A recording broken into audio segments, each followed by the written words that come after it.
Take a moment to complete this sentence for me. A leader is someone who probably lots of different words and images are swirling around in your mind, and you have an idea of what you think an effective leader is. Let's think about maybe what an effective leader is not. I pulled this out of your textbook just to have you think about it once more. A man with a gun walks into a 7-Eleven. He holds up the young woman, telling her to open the store or I'll blow your head off. Is he a leader? He did get the woman to do what he wanted. Basically, it's threat and coercion versus leadership. A leader, at least an effective leader, gets people to willingly follow.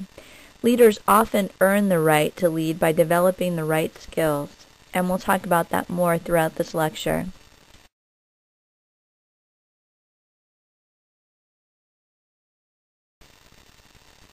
Here's a list of what most employees want from their leaders. As you can see, some of them aren't so easy to come by. There are several different factors that affect if a leader will be successful.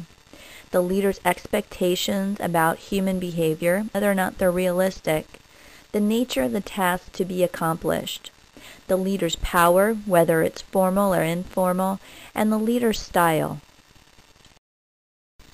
Douglas McGregor made Theory X and Theory Y very popular. He felt that people inherently either thought very well of others or very negatively of others or didn't think anything at all. But Theory X applies to leadership because there are people that are Theory X leaders. They see others as not very ambitious, as being people who can't solve problems and are not hard workers. Theory X supervisors feel that workers have to be controlled, watched their shoulder, and coerced into working. This is in opposition to Theory Y, which I'll talk about on the next slide.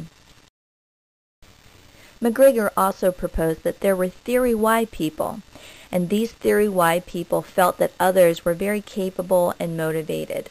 So a Theory Y supervisor would treat his employees as if they're always working as hard as they can, that they're very ambitious, that they will try hardest to do a job well. Probably most of us have worked. Given a choice, we'd choose Theory Y. McGregor's Theory X and Theory Y feeds right into the idea of self-fulfilling prophecy. Basically, the expectations of others seem to cause those behaviors. If a supervisor truly believes that his or her employees are very hard workers and that they will do the best job they can, probably that's what happens most of the time.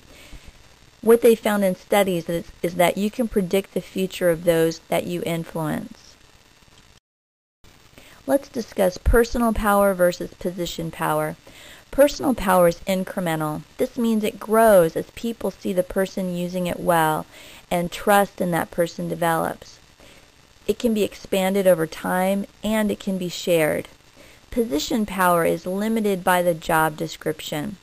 It comes with the job the person was hired to do. It cannot normally be ceased. Let's clear up some myths about leadership. The first one is that everyone has leadership potential. It's not true that leadership is a rare skill.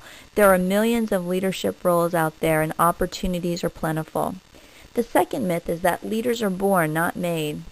Leadership isn't a gift of grace, too abstract to be defined. Biographies can be misleading by portraying great leaders as superhuman.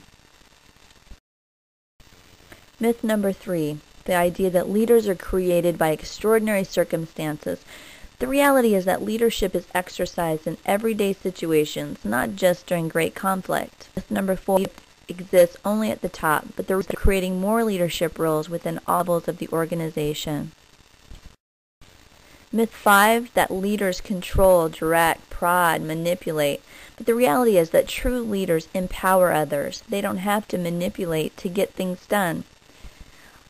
Myth number 6, leaders are charismatic. Sometimes that's the case, but most are not. Myth number 7, it's immoral to seek power. The reality is that power is associated with those who abuse it rather than those who use it wisely.